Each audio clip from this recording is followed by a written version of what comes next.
Hoje a gente vai começar a entrar num assunto mais... Vamos começar a entrar num assunto hoje mais... Eu consegui compartilhar minha tela aí com você, não? Sim. Tá preta. Tá preta? E agora? Tá aparecendo agora. Ah, muito bem. Agora. Apareceu. Muito bem. Chegou. Então vamos lá.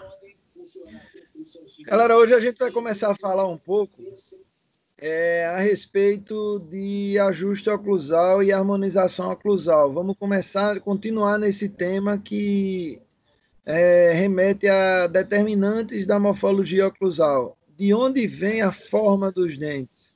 Para que a gente entenda, não decorando ou com fórmulas como os ajustes oclusais, contato A, contato B, contato C, aquele negócio que a gente nunca consegue memorizar na prática, né? Eu estou tentando passar para vocês como que se faz de uma maneira mais racional, né? Como que a gente consegue pensar no ajuste oclusal de uma maneira mais lógica, mas aí eu vou mais fundo do que o Aníbal Alonso está indo nessa aula, porque depois eu vou falar isso para vocês com esse raciocínio de todos nós juntos. Então, nós vamos falar de maneira racional sobre a harmonização oclusal hoje, mas quando eu falar do equilíbrio postural e oclusal, eu vou falar muito mais em correção, que é a ortodontia, e adição, que são os pontos. Na verdade, eu agora posso dizer para vocês que os pontos de resina são um tipo muito refinado de ajuste oclusal. Alguém discorda disso ou não? Já ocorreu isso para vocês, que é uma maneira de fazer um ajuste oclusal? O que é que vocês me dizem? Sim. Sim. Então, só que a gente sempre pensa ajuste oclusal mandando o paciente abrir e fechar a boca, não é isso? Ou fazer movimentos excursivos, não é assim? Sim. Então, feche, tá alto? Tá alto. Aí a gente vai com carbono, né, até não ficar mais alto. Aí depois marca com carbono e manda ranger os dentes. Isso é o básico da clínica diária. Pelo menos da minha, não é assim? Sim. Isso. Então tá. Então estamos falando a mesma língua, é isso que eu quero. Vamos lá. Então, na hora que eu faço um ajuste oclusal desta forma, eu não estou levando em consideração duas coisas muito importantes. Uma, por que aquela restauração ou aquele dente quebrou e não foi outro? Segundo, eu não estou levando em consideração o posicionamento da mandíbula do meu paciente em relação à base do crânio, em relação às articulações, em relação à maxila. Porque se esse meu paciente tem algum tipo de desvio que é exatamente a incompatibilidade da máxima intercuspidação com relação cêntrica, se esse paciente não tem nenhum tipo de contato deflectivo, ele não vai ter desvio, ele vai abrir e fechar na mesma posição. Mas se o meu paciente tem algum desvio lateral, ou perda de dimensão vertical, ou os dois juntos, que é o mais comum quando tem perda de dimensão vertical, para eu pensar em fazer aquela restauração definitivamente, né, uma restauração permanente, antes eu preciso avaliar por que esse paciente quebrou aquele dente. Então percebam, um paciente que chega no meu consultório para fazer uma restauração do dente, eu vou avaliar por que ele chegou naquele problema. E muitas vezes eu vou encontrar um canino num lado só desgastado e o outro íntegro, certo? E vocês vão ver que há uma coincidência muito grande, que o canino que está desgastado é justamente do lado onde o dente quebrou. Muitas vezes. E muitas vezes, se você pedir uma tomografia, você vai ver que o lado que o dente quebrou é o lado que o côndilo está facetado e do outro lado o côndilo está arredondado. Ou seja, se eu não fizer o meu ajuste oclusal por acréscimo ou por adição, e às vezes junto com a correção, que é a ortodontia depois, né, Aninha? Lembra do seu caso aí, ó. Acréscimo, ajuste oclusal por adição, depois correção com ortodontia. Daí, depois da ortodontia, com os dentes com contatos estáveis bilaterais e simultâneos, com guias, eu vou pensar se extrair o premolar, eu quero abrir espaço para implante ou não, mas veja, isso é menos importante nessa hora. Nessa hora, o que eu preciso é ajustar a oclusão do meu paciente, é harmonizar a oclusão do meu paciente. E como eu harmonizo essa oclusão? Como é que eu ajusto essa oclusão? Porque o termo ajuste, a gente sempre, pelo menos eu, na época de faculdade, depois no mestrado, sempre eu associei o termo ajuste oclusal a desgaste. É assim ou não é? Isso é uma regra ou não é na prótese? Sim. Então, ajuste oclusal para a gente é sempre desgaste. Mas vocês viram nas aulas anteriores que o ajuste oclusal, abrimos um leque de 3 pontos: adição, correção ou subtração. Eu estou fazendo essa revisão para que a gente enriqueça a aula de hoje, tá? E eu vou perguntar para vocês: quando eu faço subtração? Quando eu desgasto? Em que situação eu desgasto? Ou extraio, né? Subtração. Quando você tem um antagonista que tem uma coroa ou alguma coisa com restauração. Isso. Sempre que eu tenho algum elemento artificial, eu poderei fazer subtração. Ou extrair, no caso de um terceiro molar. Isso. Mas, quando eu tenho um dente natural, eu vou mostrar para vocês na prática que vocês não vão precisar meter a broca. Por quê? Porque na dentição natural, eu raramente farei ajuste por subtração. Tem regra, exceção à regra? Tem. Por exemplo, o cara perdeu o primeiro molar inferior, o segundo molar mesializou a distal do dente, aqueles encaixes da natureza, né? Que perdeu um dente, o outro extruiu, o posterior mesializou, dente mal posicionado, oclui, mas não desoclui. Precisa fazer desgaste por subtração? Precisa. Mas, entenda, eu vou subtrair para depois adicionar. Porque esse dente que mesializou, eu vou ter que desgastar a distal dele para corrigir o plano oclusal, mas na maioria das vezes eu vou tirar todo o esmalte, então esse dente vai ter que ser restaurado com uma coroa ou com a restauração de resina. Então será um desgaste, uma subtração para uma posterior adição.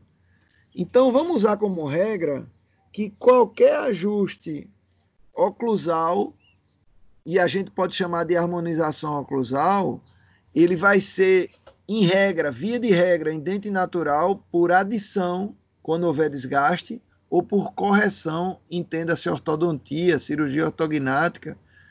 Quando for dentição natural, eu vou evitar sempre a subtração. Beleza? Entenderam isso aí? Sim, entendido.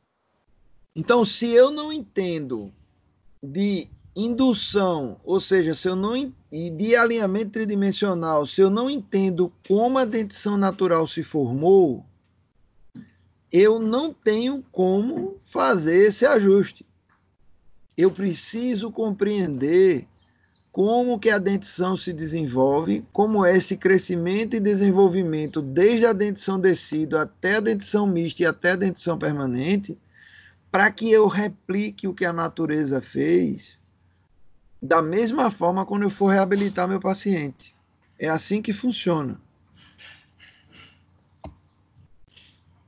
Então, o que é que um contato deflectivo, ou seja, uma interferência oclusal, ela pode produzir como dano. Olha só. Então tem uma frase dele que eu acho muito interessante, não há doença sem doente, né? Não há enfermidade sem enfermo. Então se o cara não se queixa de nada, também talvez não seja a hora de mexer.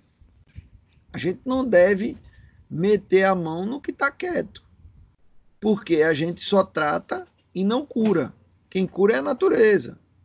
A gente pode até dizer para o paciente, olha, eu estou vendo aqui que há uma maloclusão, que os dentes estão mal posicionados, que tem interferência oclusal, mas o paciente pode virar para a gente e dizer assim, eu não sinto nada, não tenho nenhum tipo de incômodo e eu não quero mexer nisso. E aí? Alguém aqui se avora a mexer? Eu não mexo. Eu não mexo porque eu não vou procurar sarna para me coçar, né? Mas, como na maioria das vezes há algum tipo de incômodo, na maioria das vezes há algum desvio postural, na maioria das vezes eu preciso harmonizar, certo? Então, esses contatos deflectivos, eles podem causar um monte de problema, fratura, perda de implante, impactação de alimento, desgaste, dor, pode causar um monte de coisa, tá? Então, como é que vai causar,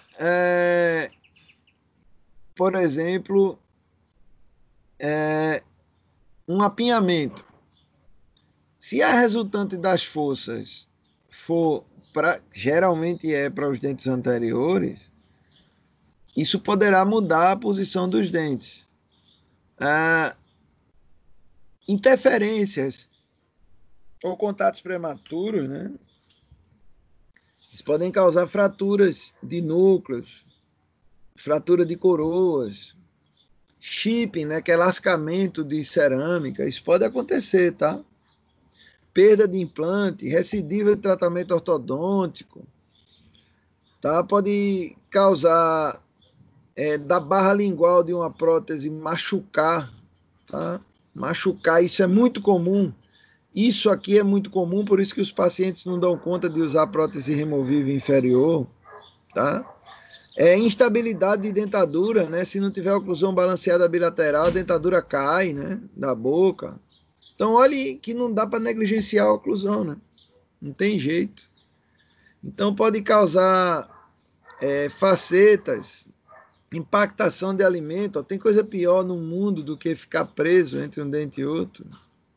O paciente deixa o dentista por conta disso.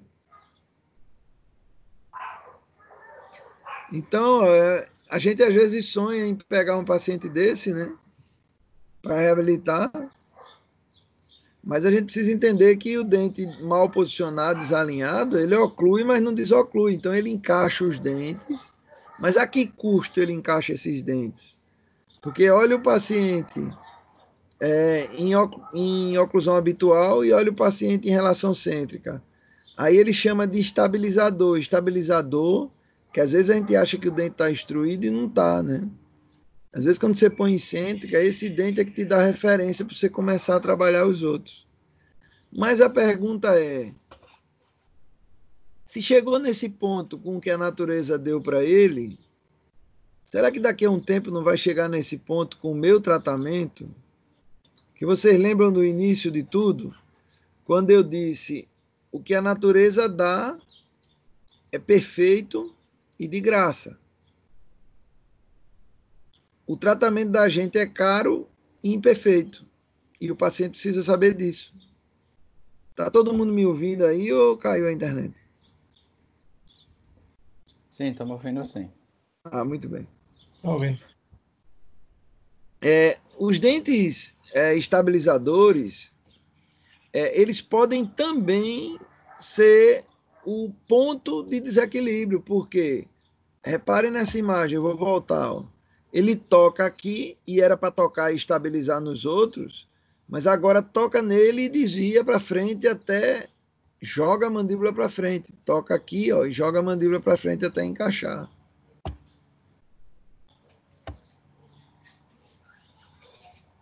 Então, eu posso fazer correção, adição ou subtração, sempre vai repetir. Mas eu preciso sempre me lembrar da forma e do tamanho, tá? Das linhas de referência e do conhecimento de indução. Indução é tocar levemente e mandar o paciente fechar para observar como é que ele fecha, se ele joga para frente, para um lado ou para o outro, se ele está fechando numa posição só. E a gente sempre se perguntar, né? Como esse dente gastou, fraturou, que dente foi que gastou ou fraturou, e em que posição ele gastou ou fraturou.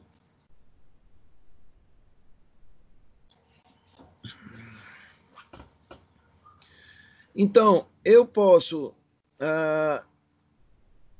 fazer modificações de posição. Essa posição vestíbulo-palatina, ela é ruim de modificar. Normalmente não dá para modificar. Mas essas outras modificações, para reabilitar um paciente, pode ser através de ortodontia. Alguns usam pré-molarizações e outros extensões. Vou usar um exemplo aqui, ó. Eu vou fazer um protocolo. Nesse protocolo, eu vou reabilitar até que dente no protocolo? Até que dente a gente reabilita no protocolo? Até segundo molar? Primeiro molar. Primeiro molar. Mas tem exceções. A gente reabilita até primeiro molar, mas tem casos de senhorinhas que a gente só coloca 3 implantes na mandíbula, tira o segundo pré e põe o primeiro molar no lugar do segundo pré, ou seja, um arco ultra encurtado. E aí uma fixa inferior e uma dentadura superior, oclusão balanceada bilateral. É uma maneira de reabilitar? É a máxima eficiência mastigatória para aquele paciente naquela idade e naquelas condições. Mas é uma maneira de reabilitar, tá? Mas qual é o cantilever que eu posso usar como extensão no último implante, por exemplo? Qual a distância desse cantilever? 1 centímetro. No máximo, 10 milímetros ou 1 centímetro. Mais do que isso, é muito perigoso. Muito perigoso. Quando a gente trabalha com estruturas de pique, a gente fica um pouco mais tranquilo. Mas mesmo assim, deve-se respeitar 10 milímetros de extensão distal. Tá? Se eu faço algum tipo de redução vestíbulo-palatina, eu poderei gerar alguns problemas. Né? Então, eu devo respeitar mais essas reduções.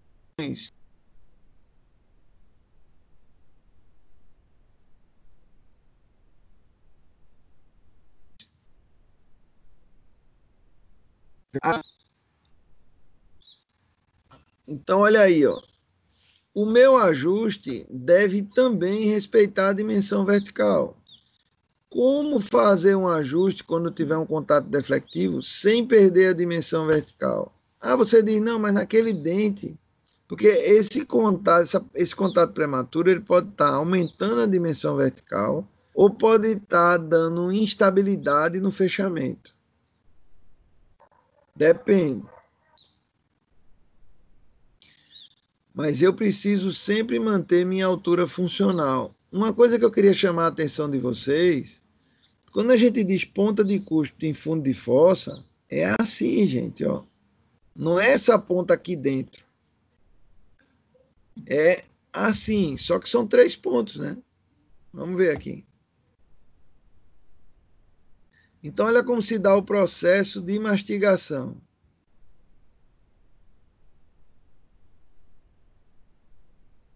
Tá vendo? Onde é que eu tive máxima eficiência mastigatória? Aqui, ó. Então, eu preciso respeitar a anatomia. Isso aqui ninguém faz, né? Mas isso aqui é muito feito. E olha o que é que acontece. O alimento não é triturado direito, uma vez que aqui já é outro padrão de trituração. Quem faz quem é que vai dar essa qualidade de digestão que começa na boca ao paciente reabilitado? Nós, dentistas. Então, se o meu paciente, depois da minha reabilitação, não está triturando bem o alimento como deve ser, nós iremos causar alguns transtornos que poderão levar o paciente à doença. E o único objetivo da odontologia é promoção de saúde. Se a gente não promove saúde, a gente está promovendo doença, só tem esses caminhos, tá? Mas olha que lindo que é a anatomia, né? Dental. Então eu tenho cristas, eu tenho arestas cortantes, ponta de cúspide e os sulcos e as cúspides. Na hora que nós mastigamos, esse alimento ele escoa por esses sulcos e ele é quebrado, microtriturado. Por isso que eu preciso ter uma anatomia perfeita. Então eu preciso manter a anatomia dos meus dentes em consonância com a função, não só para ficar bonito, mas em consonância com a função. Bonito para mim é quando funciona. Mas para funcionar tem que copiar a natureza.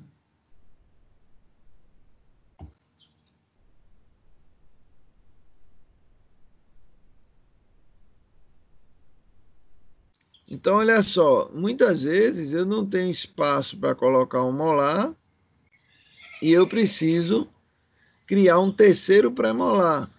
Dá para ter 3 pré-molares em alguns casos de prótese e ter estabilidade oclusal? Claro que dá, desde que eu mantenha contatos estáveis bilaterais simultâneos, perfil de emergência, né? Eu preciso manter o perfil de emergência, senão vai haver impacção de alimento, tá? Mas repare nessa animação.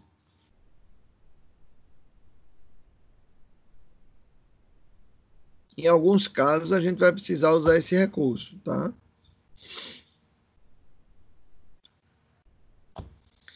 Então, olha só. Olha o exemplo que eu dei, ó. Ó, dente mesializado. Olha só. Vou voltar aqui, ó, que é exatamente o exemplo que eu dei, ó. Olha só. Dente mesializou, subtração, depois adição. Então, sempre que eu vou subtrair e depois reabilitação. Sempre que eu vou subtrair, eu vou subtrair com a intenção de adicionar, de alguma forma. Mas o meu plano oclusal precisa ser mantido. Vocês estão entendendo até aí, gente? Sim, sim. Sim. Muito bem. Então, quando a gente for reabilitar, a gente começa por que setor da boca? Quais são os primeiros dentes a serem restaurados? Quando há um Caninos. colapso oclusal. Caninos, mas eu dividi em 4 setores, né? Segundo a filosofia que eu estou usando aqui. Incisivos inferiores, né? Muito bem, de canino a canino inferior. Depois de canino a canino superior, eu vou determinar a dimensão vertical e desoclusão. Depois, o setor 3 são posteriores e inferiores. Então, veja, a importância do plano oclusal. Eu não posso ter dentes fora do plano oclusal. E quarto, posteriores e superiores. Quando é que a coisa está perfeita? Quando o canino desoclui e gera espaços uniformes nos dentes posteriores. Mas o contato dos dentes, ele precisa ser por tripoidismo. Como é que funciona? Por que por tripoidismo? Porque quando eu tenho tripoidismo, eu tenho estabilidade. É mais fácil ficar em cima de 3 pés do que em cima de 1 ou 2. Então, a anatomia é importante para triturar bem o alimento. Então, volta para o início. Ó. Oclusão em relação cêntrica primitiva, dimensão vertical. Todo conhecimento que eu não vou precisar repetir, né? Mas que a gente vai dimensão vertical e relação cêntrica. Depois eu vou ter facetas de desgaste na dentição de leite para estimular o nascimento dos dentes permanentes. Vem o dente permanente, sai de desoclusão pelo canino para função em grupo, depois para oclusão mutuamente protegida. Depois, com a erupção dos dentes permanentes posteriores, eu volto a ter uma função em grupo posterior. E com a erupção dos caninos, eu volto a ter a guia canina. E aí, oclusão mutuamente protegida. Então, como é que eu planejo, como é que ele planeja, né, esse ajuste oclusal por subtração? Ele faz assim, ó, ele só ajusta 80% do que ele quer ajustar. Então, na primeira consulta, se eu acho uma interferência de 1 milímetro, ele gasta e deixa 0,2 sem desgastar, ou seja, fica quase no ponto. Uma segunda consulta, uma semana depois, ele desgasta 80%. Como é que ele sabe que ficou 0,2, 0,04? Como é que sabe essa medida aqui? Como é que ele sabe que chegou nessa medida?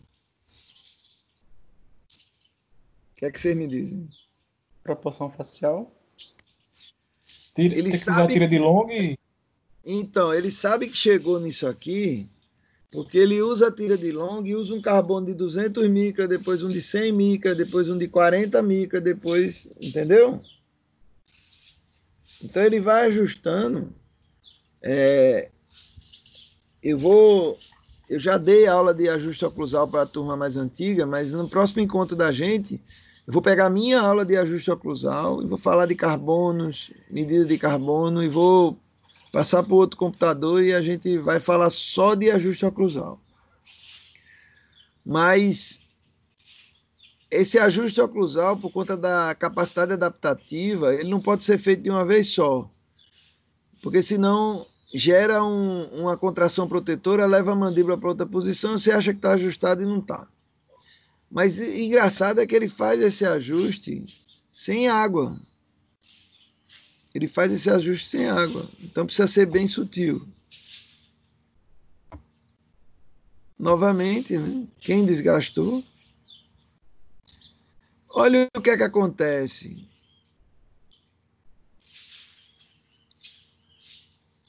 Olha só, não desgaste e remodele. Então, em alguns lugares, ele chama... Eu tenho aqui uma interferência que impede... Eu retiro. O que ele chama de remodelar? Remodelar é tirar só o esmalte. Mas eu falo para vocês, se essa situação aqui for em dente natural, isso aqui nunca vai acontecer. Em dente natural, eu vou ter sempre um desvio lateral para ter isso aqui. Aí eu corrijo o desvio lateral e não preciso desgastar meu dente.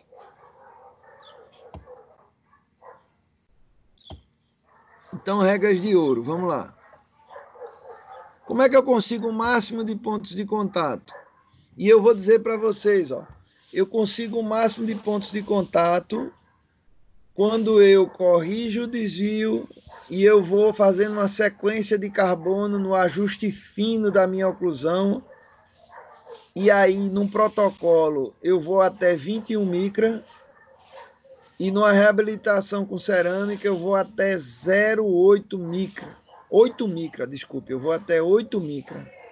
Eu vou 200, 100, 40, 21, 12, 8. O de 8 eu não sei se já tem no Brasil, mas não tinha para vender. Aí a gente tinha que ir até 12. Mudando o carbono, Fábio? Vai mudando o carbono. Na próxima aula eu vou mostrar essa sequência, mas é assim, ó. Você começa com 200 micra e você... Porque o carbono bom, os carbonos da Bausch, por exemplo... Eles fazem marcações e não pontos, tá? A Bausch azul é qual? De 200, é? Aquele azul escuro é o de 200, mas o de 100 é azul também. E Eu Mas não é bem sei qual é metade o da meu, se é espessura, né? 200 ou 100. Mas é o que? Azul Mas claro? ele marca uma área bem grande, né, Fábio? Marca uma área grande, exato. Como é que você faz esse ajuste? Eu vou falar de novo na próxima, mas o segredo é esse aqui desse slide. Ó. Se você tiver uma interferência nessa ponta de cúspide, você vai desgastar para que o contato fique o mais axial possível, ou seja, no longo eixo do dente. Então, você vai sempre trazer esse ajuste para centralizar o fechamento. Então, se o desgaste estiver aqui e o ponto de estabilização for esse, você tira aqui ou tira aqui para tocar num ponto só, para ele abrir e fechar na mesma posição e a força aí no longo eixo do dente. É assim, existe uma lógica, entendeu? Mas o objetivo é esse, ó, como se uma bolinha caísse, que é a ponta de custe, né? E ela caísse numa posição só, não ficasse rolando, né? Muitas reabilitações que a gente pega, os dentes planos, se a bolinha cair, ela fica doidinha aqui, não sabe pra onde ir, né? Mas aqui não, aqui ela tem um nicho para ela ficar, tá? Que é o fundo da fossa. Então, cada sulco, cada vertente dessa tem uma função, né? E essa função precisa estabilizar os contatos. Olha só.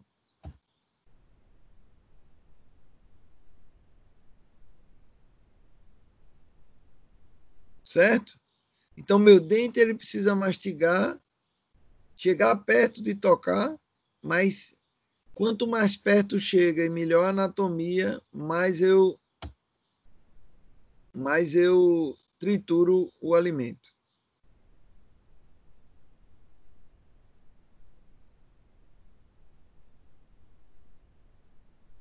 Então, olha como se dá o tripoidismo. Tá vendo? Olha só. Eu tenho, olha quantos contatos. Ah, mas na mastigação meus dentes não tocam. Beleza. Se meus dentes não tocam quando eu trituro, quando eu mastigo, né? Eles precisam chegar muito próximo de tocar, senão eu não trituro bem o alimento, não microtrituro o alimento, né? Então, os tratamentos por adição, eles são os melhores, porque eu recupero a altura funcional e eu devolvo o ciclo mastigatório, que no canino deve ser bem vertical, para proteger as articulações. É mais ou menos assim, ó. Se eu vejo que os dentes estão desgastados, eu preciso recuperar a altura funcional dos dentes. Mas o paciente te procura para resolver um problema específico. Olha aí, Daniela, como é que é a marcação, tá vendo? Então, se eu tenho um ponto aqui estabilizador e eu tenho manchas aqui, eu posso ajustar essas manchas e deixar o ponto, tá?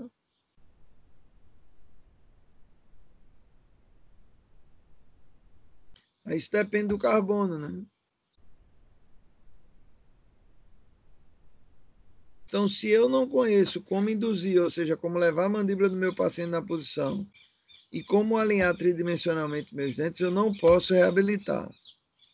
Eu preciso saber que lado toca primeiro, qual dente toca e que tipo de marca acontece, tá? Então, olha só, o dente desalinhado, ele oclui, mas ele não desoclui, porque quando vai haver desoclusão, olha aqui em cima, ó, eu terei interferência oclusal, tá vendo? Ou, olha só, eu faço uma prótese, o dente está extruído, né? Tá vendo? E ele fica abaixo do plano oclusal. Ou vai diminuir a eficiência mastigatória, ou vai causar interferência oclusal, das duas, uma. Então, eu vou afinando o meu carbono e com isso eu vou refinando, eu vou fazendo um ajuste o mais delicado possível. Então, sempre que eu for fazer um desgaste por subtração, mesmo em coroas ou em próteses, eu vou ter sempre que criar superfícies côncavas para que não gere contato deflectivo.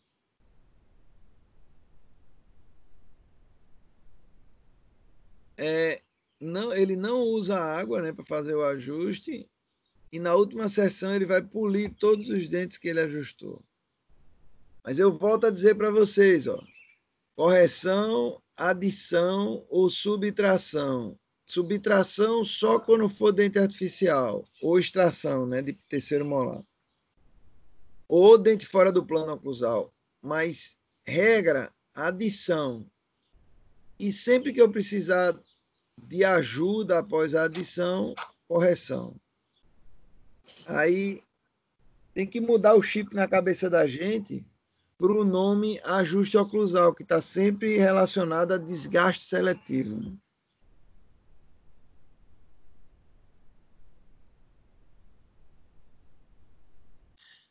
Então, sempre que eu não uso essa regra, né, mas vou falar para vocês, porque é uma regra bem universal, mas sempre que eu tiver algum tipo de impeditivo a ter uma oclusão balanceada, eu vou usar o recurso da placa. E como que ele faz a placa? Ó? Ele faz uma placa total ou faz uma placa parcial como se fosse um jig. É mais ou menos a filosofia lá do americano, do... já eu me lembro o nome dele lá, que eu tenho um articulador dele também. Articulador de... O cara lá de Seattle, que é o que o Marcelo... O Marcelo, que foi presidente da SBOE, usa também. Articulador de... COIS. É o COIS. O COIS usa uma placa assim, ó, só que ele faz bota um anel um fio ortodôntico aqui em volta. Então eu tenho aqui contatos, eu recupero a dimensão aqui, guias. Mas assim, por que eu não gosto de placa? Porque placa é uma muleta. Então o paciente usa ou não usa. Mas às vezes eu uso placa, uso. Quando eu quero fazer diagnóstico, uso pouco tempo. Por exemplo, paciente desdentado parcial, eu coloco pontos para equilibrar ele. Às vezes eu uso uma placa como um recurso, uma muleta mesmo, para botar meu paciente para andar apoiado naquela muleta e eu poder diagnosticar como eu vou resolver. Mas aquelas placas para o paciente usar direto, eu não prescrevo. Tá? Então, essa plaquinha aí, ela funciona assim, ó. Ô, professor, Oi? essa placa aí que o senhor está falando é para reabilitação, é? Essa placa é para diagnóstico. Sim. Mas Diagnóstico. nesse caso aí que o senhor está falando, ele está usando no final da reabilitação, ela é? Ou só para diagnóstico? A maioria, Veridiano e vários professores de oclusão e de prótese, eles só terminam a reabilitação com placa. E eu já fiz isso também. Uhum. Já fiz, mas não faço. Certo. Só que o Alonso trabalha com a placa parcial também. Ó. Vou passar aqui para vocês verem. Ó. Ele trabalha com uma placa parcial. Olha, tá vendo? Vocês vão ver como é que ela funciona. É como se fosse um jig. É para usar poucos dias, né? Para diagnosticar. O objetivo dele é fazer o que o canino faz, é centralizar, desocluir e desprogramar. Esse é o objetivo da placa. Então, o canino, ele centraliza, desoclui, tá? Olha a placa aí como é que funciona.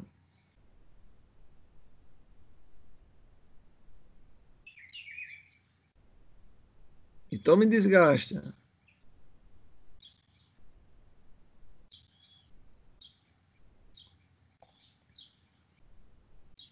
Observe essa animação. E olha o que é que ele fala. A placa facial atuará como as tiras de Long ou o gig de Lucia. Tá vendo? Então, ele é um dispositivo diagnóstico. Tá? E ele usa essa placa e vai ajustando por 20 dias. Cara, eu não tenho essa coragem, não. Porque eu entendo que a gente ajustando com os pontos de adição e centralizando a mandíbula, a gente consegue dar conforto ao paciente e aí depois reabilitar ele. Ou provisoriamente, né? Então, os desgastes, né? Ele faz muito esse modelo de estudo troquelizado para avaliar dentes posteriores separados de dentes anteriores, ó, tá? Isso é para estudar onde vai desgastar, né?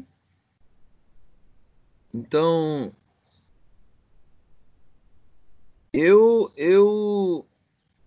sempre encontro nos pacientes que têm interferências oclusais algum tipo de desgaste na dentição natural. E eu sempre recupero esse desgaste realinhando esse paciente. Mas às vezes a gente precisa, como é aquele caso do molar instruído, né, mesializado, a gente precisa corrigir o plano oclusal para fazer até um registro de dimensão vertical, tá? Então olha como funciona a plaquinha. Ó. Ela centraliza, desoclui e estabiliza, tá vendo? Ó, desoclui. Aí eu posso fazer uma marcação aí e fazer um registro de mordida. Mas olha o desvio para onde veio. Ó, aqui estava alinhado. Olha só, olha. Olha isso. Aqui estava alinhado.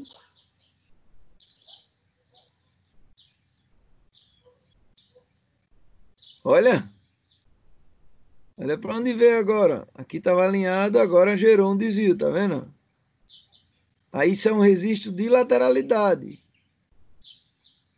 Isso é um registro de lateralidade. Então, se eu quero individualizar, se eu quero individualizar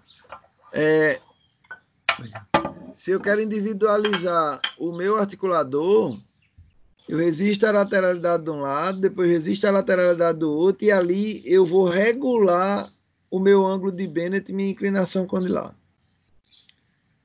Eu não vejo necessidade mais disso hoje. Eu fiz muito, mas não vejo necessidade. Porque da maneira como eu ensino para vocês, vocês já corrigem tudo diretamente na boca. Então, você já deixa o paciente centralizado para depois reabilitar. Olha o desgaste desse paciente, olha o nível de destruição. Então, uma plaquinha de um gigzinho de acrílico, né, para servir de referência. Os pontos de marcação, olha aí, ó, vai levar o paciente para dimensão, né? Depois vai fazer registro, ó. Encontrar a posição de reabilitar o paciente.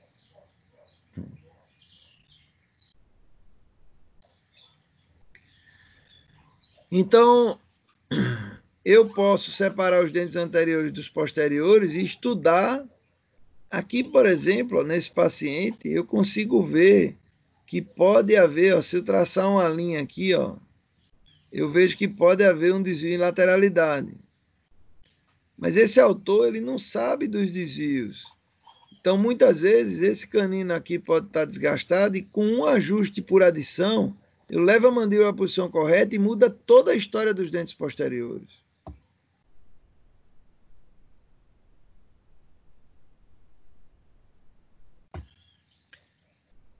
Uma coisa que eu queria que vocês entendessem era como funciona esse gráfico de Posselt. Vocês já viram em vários livros, animações, mas todo mundo entende como funciona isso aí, não? O que é que vocês me dizem? Eu acredito que eu entendo. Hoje, quando a gente olha um livro ou qualquer vídeo que vê, a gente consegue entender, né? Então, abertura máxima, né? A gente vai vendo que tem um contato com uma deflexão, né? Ou seja, cêntrica e máxima intercuspidação não funcionam igual. Mas olha o que a gente vê muito, ó, contatos que levam, acionam o pterigoideu lateral inferior e levam essa mandíbula para frente. Então, muitas vezes o paciente chega no nosso consultório parecendo até ser classe 3. E na verdade não é. Ele tem contatos que a resultante de força são os dentes anteriores. Então, se o paciente tem perda de dimensão vertical, olha a minha lógica de onde veio, do equilíbrio, né? Se meu paciente tem uma perda de dimensão vertical, é contraindicado o desgaste dos dentes. Mas se o paciente tem desvio lateral, por que não ser também contraindicado? Então, eu sempre contraindico ajustes em dentes naturais.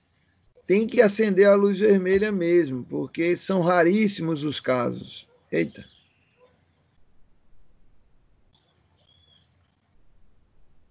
Fechou? Nossa. Desculpa aí, Ele gente. fechou no finalzinho, é só. Eu vou ter que achar aqui, peraí.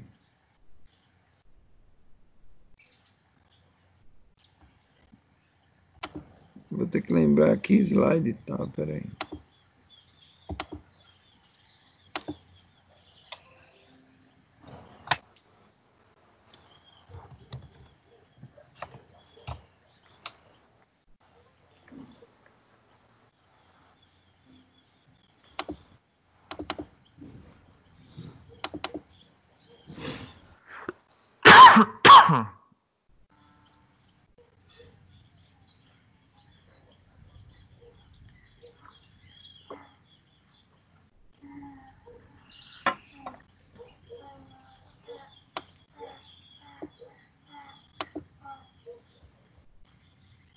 Vocês estão vendo a minha tela aí, não?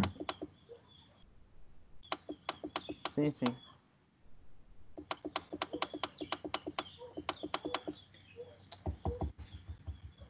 Mas que coisa.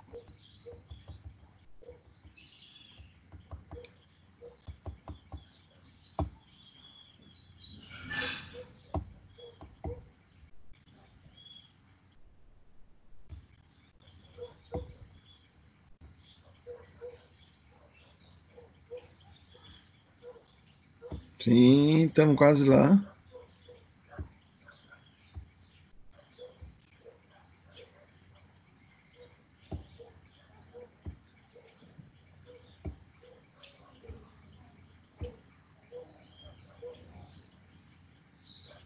Ah, não. O que houve aí? É porque eu acho que termina, Fábio. Aí ele Termina? fecha a animação quando termina. Termina. Ah, sim, mas não. Acho que quando termina ele Termina fecha a não, falta animação. muito. Falta muita coisa ainda.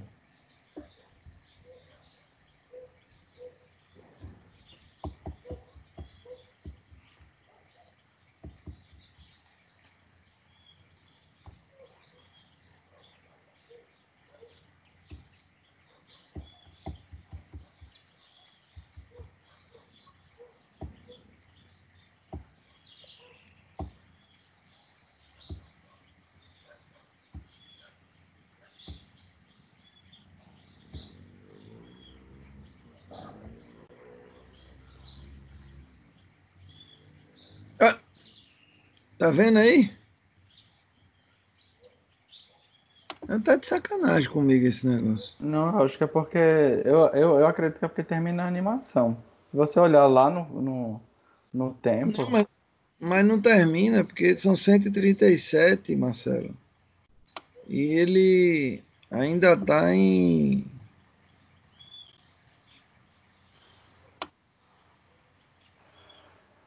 Estava em 80.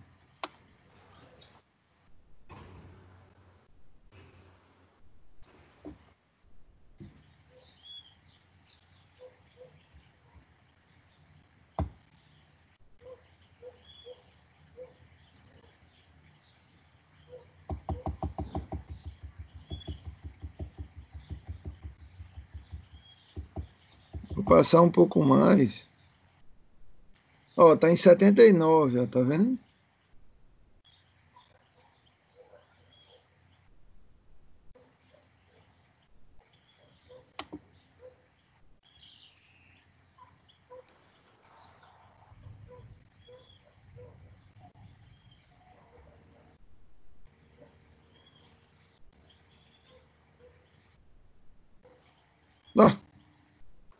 realmente deve estar corrompido. É. Mas eu abri ela hoje, cara. Abri tudo. Que saco isso.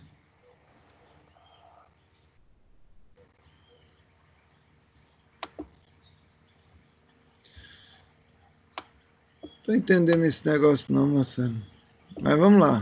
Eu vou conseguir aqui, porque Se não conseguir dessa vez, tenta reiniciar o computador para ver se é isso. eu vou tentar.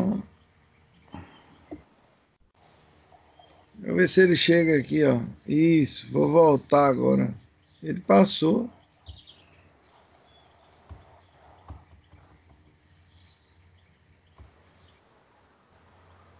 Alguma coisa com aquele slide, ó. Uhum. Tá? Deve ter algum erro naquele slide. É só cuidar para não voltar para ele, porque eu acho que vai fechar.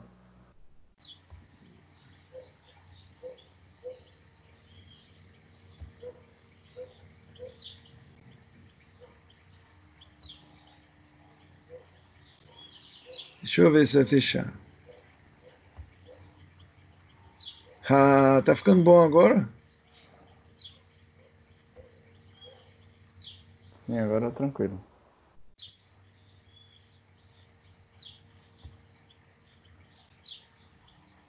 Vamos começar daqui, que tá mais ou menos onde a gente tava. E aí, gente, por onde eu começo aí? Por onde eu começo? Um trabalho como esse. O que é que vocês me dizem? Anterior, inferior, canino, canino inferior, canino, canino superior, depois posterior inferior, posterior superior. Mas eu consigo estabilidade se eu fizer de canino a canino inferior e canino a canino superior? O que é que vocês me dizem? Nesse caso.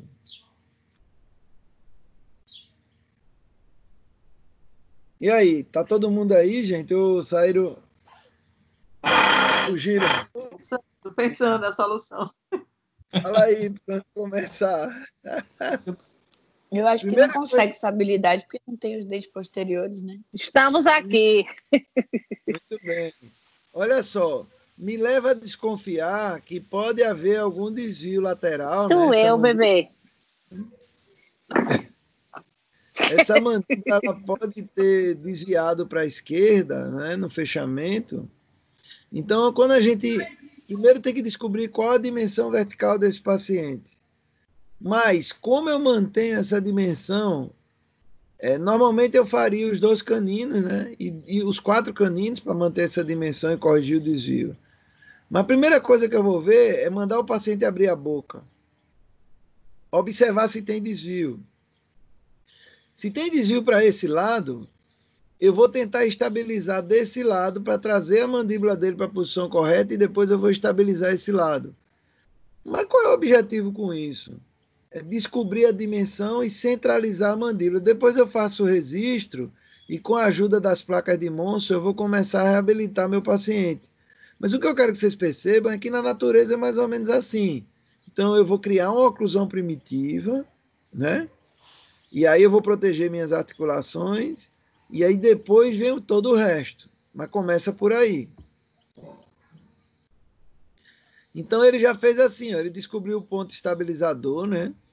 Tá? Viu que quando tocava, aqui era a relação cêntrica, desviava para a máxima intercuspidação, ó, tocava aqui, ó, olha a animação aqui, ó. Certo? Então toca lá e desvia. Mas o problema está nesse toque aqui, ou esse toque é a última esperança para descobrir onde chegar? Essa é a pergunta. E aí, o que é que vocês me dizem? Acho que o toque é uma referência, né? O toque é a minha última esperança, né? Porque olha só, olha a minha dimensão vertical qual é e para onde ela vai quando ele vai para a oclusão habitual.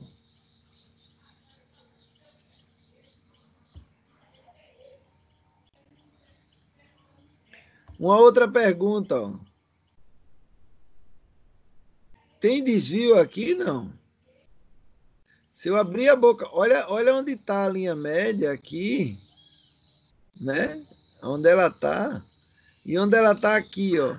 Será que não tem um pouco de desvio para esse lado? Não sei, tem que abrir a boca do paciente e examinar, mas a primeira coisa que eu vou ver é se tem desvio. Corrige o desvio, depois de corrigir o desvio, eu vou estabilizar os caninos. E aí depois eu vou para todo o resto.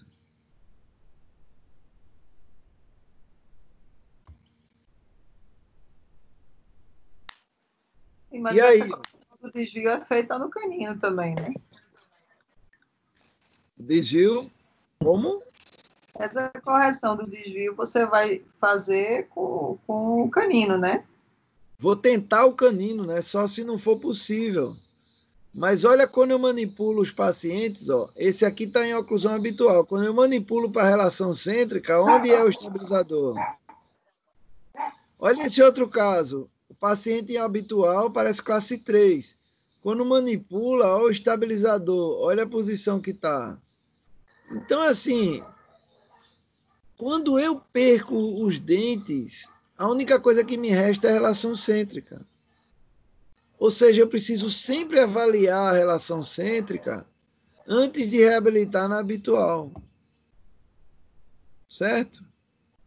Olha só, eu às vezes vou ter um estabilizador, o paciente parece classe 3, mas eu às vezes vou ter um estabilizador que joga a minha mandíbula para um lado, para o outro ou para frente.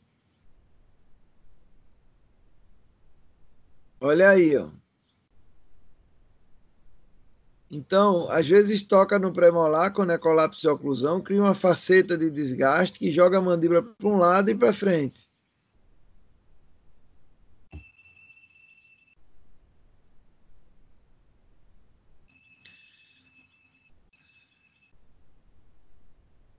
Então, assim, se eu preciso fazer a coroa nesse dente e eu faço ela em habitual, eu vou estar tratando o dente como se estivesse fora da boca. Porque, na verdade, ele é o dente que deveria ser o estabilizador e que está desviando minha mandíbula para um lado e para frente. Então, não dá para fazer uma coroa nesse dente sem reabilitar meu paciente de alguma forma, que seja com prótese removível.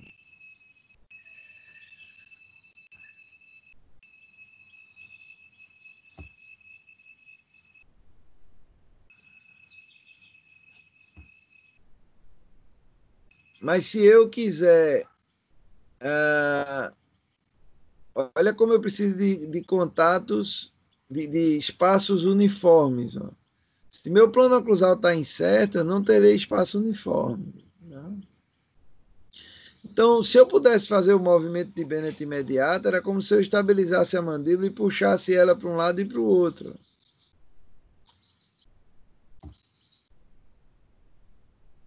Olha aí.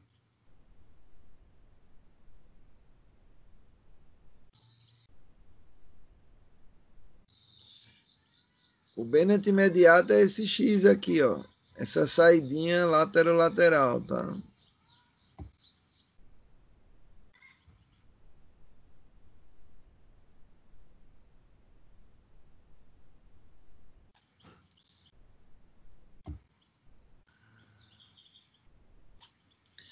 Então, nosso objetivo é tratar o nosso paciente e impedir contatos deflectivos, sejam laterais, em qualquer sentido. Eu preciso tocar numa posição só e desocluir imediatamente os dentes posteriores. Porque se eu começo a ter interferências que puxam o meu disco articular para frente, quando a articulação está desapoiada, do tipo contatos em balanceio, o meu músculo pterigoideu lateral superior vai puxar o meu disco desapoiado e meu ligamento, quando ele se estende, ele não tem memória elástica. Então, aí eu fico na dependência única e exclusivamente muscular. Olha só o que acontece. Ó. Eu faço um movimento para um lado, se eu tenho interferência em balanceio, o meu disco está desapoiado, o músculo pterigoideu lateral superior puxa esse disco para frente, e aí vai distender o ligamento e eu vou ter deslocamento de disco, a princípio com redução e depois sem redução. esse tipo de interferência é que vai gerar o problema sempre. Às vezes o paciente não tem dor, mas evolui aí para uma interferência oclusal, tá vendo? Evolui para uma interferência oclusal. Então, eu preciso eliminar esse tipo de contato. Do contrário, uma hora ou outra, eu terei um problema quanto a isso. E sabe quando eu vou descobrir, às vezes? Olha o que é que acontece aqui. Ó. Sabe o que é que eu vou descobrir, às vezes? Quando o paciente não consegue mais abrir a boca, porque o deslocamento começa com redução, ou seja, o disco ele vai e volta, tá? E quando o ligamento se distende, ele não volta mais. Então, se ele não volta mais, ele perde nutrição. Ele poderá fibrosar e até calcificar na região anterior, impedindo a abertura perfeita da boca. Ô, Fábio, tu repete aí. O pterigoideu lateral superior, ele puxa o disco articular do lado oposto. Então, ele é o músculo que controla o movimento do disco articular. O inferior puxa o côndilo. Quando atua os dois, ao mesmo tempo, ele faz movimentos protusivos de apreensão do alimento nos incisivos. Quando eu faço o movimento com um feixe só de um dos lados, eu faço movimentos de lateralidade. Mas, se eu tenho interferência em balanceio, e eu movimento, por exemplo, o pterigoideu lateral inferior do lado direito, movimenta, a contração dele leva a mandíbula para o lado de trabalho direito. Mas o côndilo fica desapoiado do lado oposto. Quando há interferência em balanceio, esse contato de dentes aciona o músculo pterigoideu lateral superior do lado de balanceio, que puxa o disco para frente. É uma contração protetora. Então, é o pterigoideu do mesmo lado, não é isso? Da interferência. Do mesmo lado da interferência. Exatamente.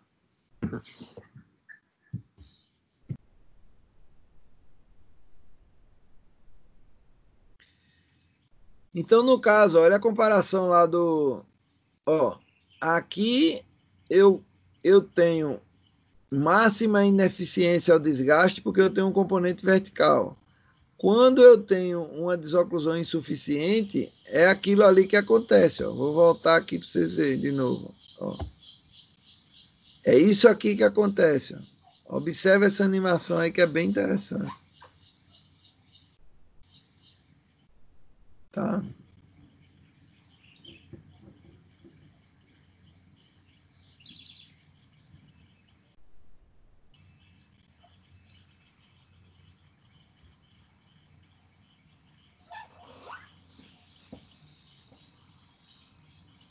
Olha o movimento de Bennett aí, ó. Tá vendo? O que acontece no articulador?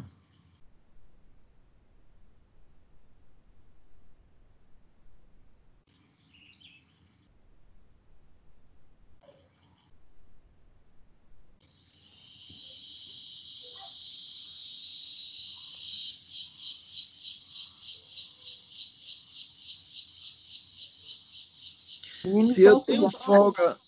Oi? Isso é a cigarra aí. É uma cigarra brava. A cigarra tá virada. Tá. Vocês não escutam os gelinhos dos cavalos, não? Não. Que é bem alto aqui, que é bem próximo daqui das baias. Quer dizer, é lá embaixo, mas eu escuto aqui nítido. Mas a cigarra é porque está aqui do lado agora. Uma coisa que vocês precisam entender aí, gente, é que não dá para ter folga entre caninos. Se o objetivo do canino é centralizar, quando o paciente fecha a boca, tem que tocar os dois caninos ao mesmo tempo. Então, se toca o canino de um lado e não toca o do outro, é sinal que tem desvio, tá? É outro sinal de desvio.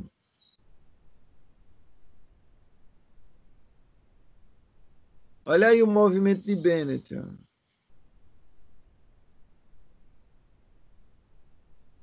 Olha o que acontece com as articulações. Ó.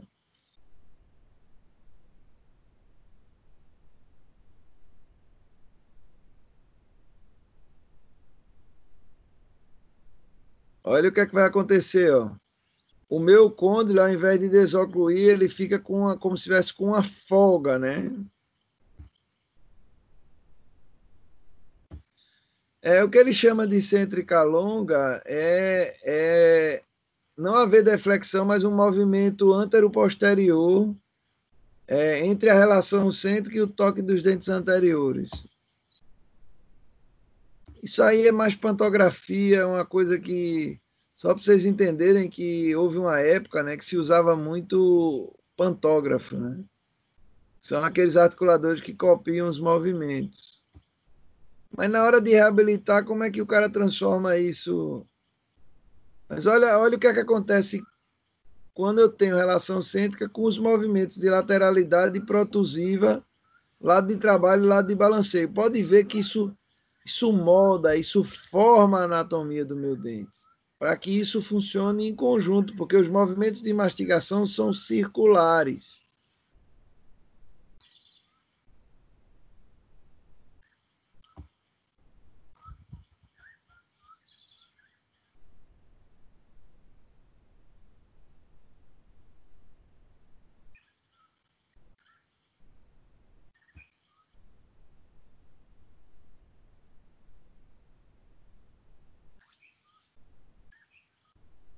Cêntrica longa é como se eu tivesse esse movimento antero-posterior sem interferência.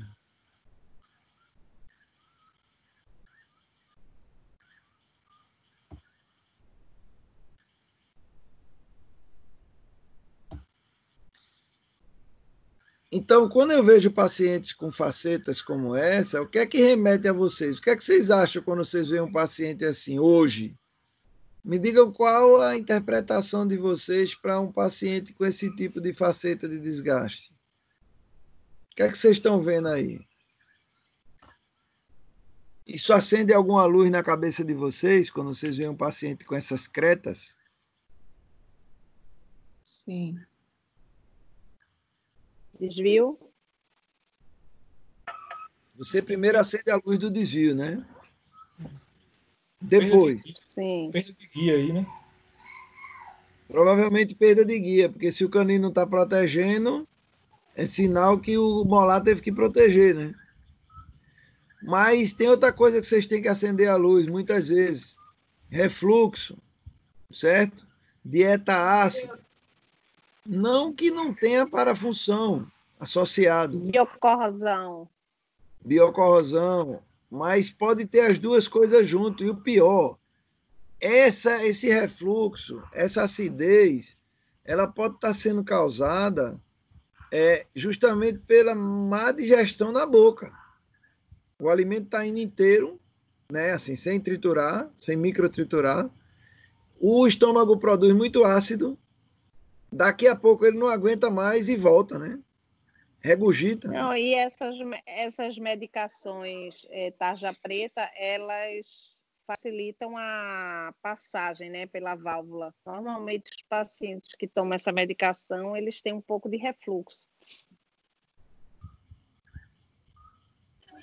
Sim.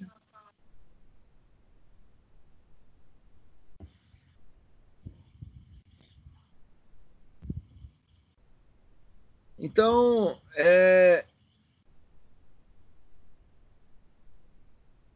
eu não gosto muito de falar mais de placa, porque eu acho que é muito tempo perdido para o paciente chegar e não usar, sabe? Quanto que os pontos que a gente coloca, bem polidos, eles funcionam como uma placa e o paciente não tem como tirar ele da boca. Ele pode querer matar a gente no começo, né? Mas isso tem que ser dito antes de fazer, né?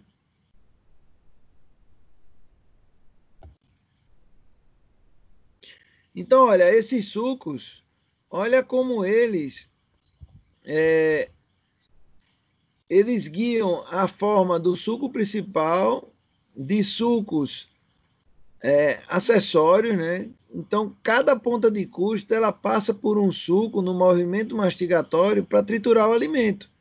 Então, a ponta de custo do dente antagonista, ele chega aqui no fundo da fossa, mas ele não toca, o alimento está entre ele, né?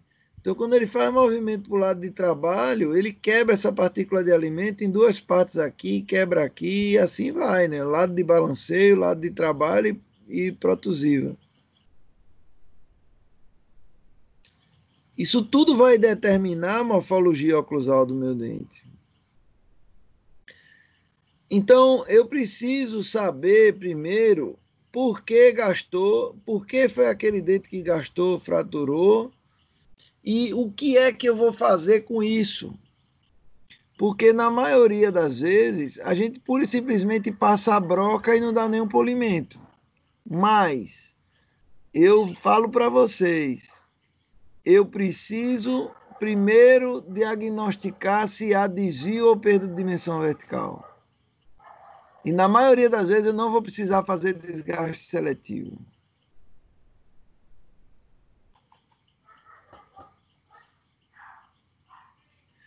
Primeira coisa, eu preciso saber colocar o paciente em relação cêntrica para diagnosticar.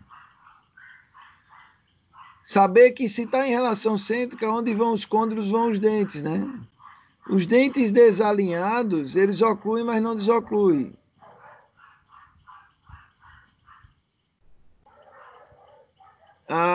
Será que existe mesmo parafunção dentro da filosofia da gente ou não?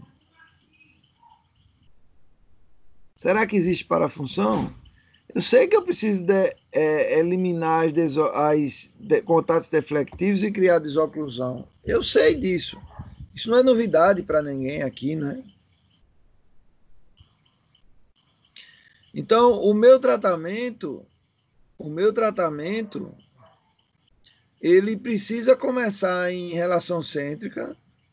Eu preciso ter uma guia anterior correta. E eu preciso os dentes posteriores alinhados e se tocando simultaneamente com a mesma intensidade.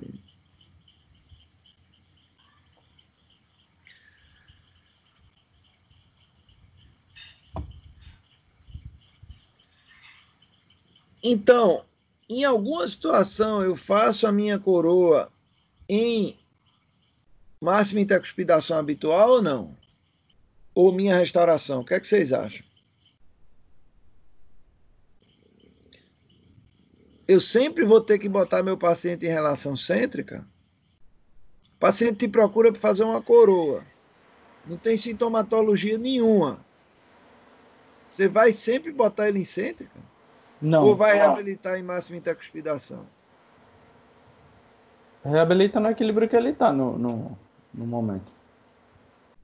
Mas qual é o limite de você preservar o teu trabalho e gerar saúde para o teu paciente? Essa é a pergunta. Se ele tiver as guias preservadas, né? Pois bem, se ele tiver guias preservadas, eu vou já acender a luz que eu posso começar a trabalhar, né? Mas eu vou desenvolver contatos entre os dentes e nos movimentos laterais eu não posso deixar que essa minha coroa interfira nas guias. Mas eu vou primeiro ver se esse paciente tem sintomatologia, se ele tem desvio postural. Eu tenho que ver tudo isso antes de fazer a coroa. Não é que eu tenha que levar ele para a cêntrica, mas eu tenho que avaliar a oclusão dele. Até para saber por que aquele dente chegou a ser uma coroa.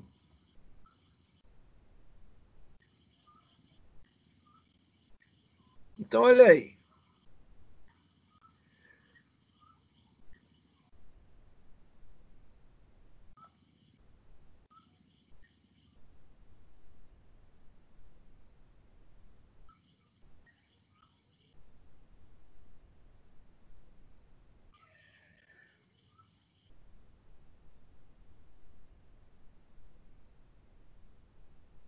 Todas as etapas de uma coroa.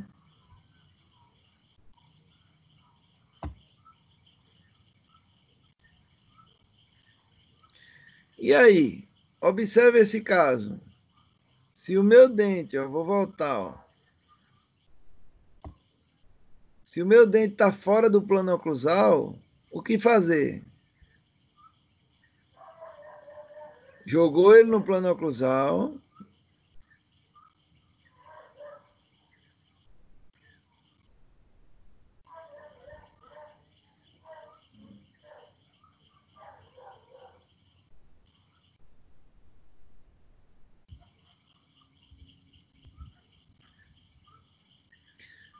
e depois restaurou. Então, sempre que houver na necessidade de um desgaste, eu vou sempre estar preparado para fazer, depois desse desgaste, uma adição.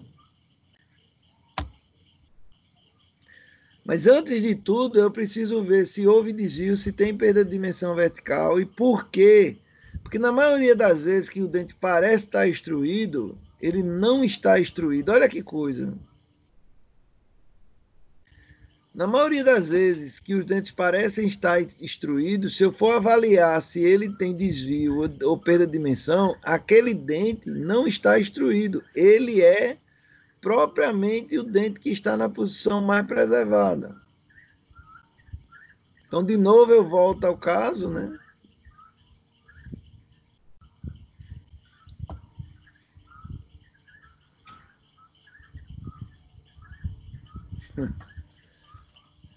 Gente, dúvidas hoje?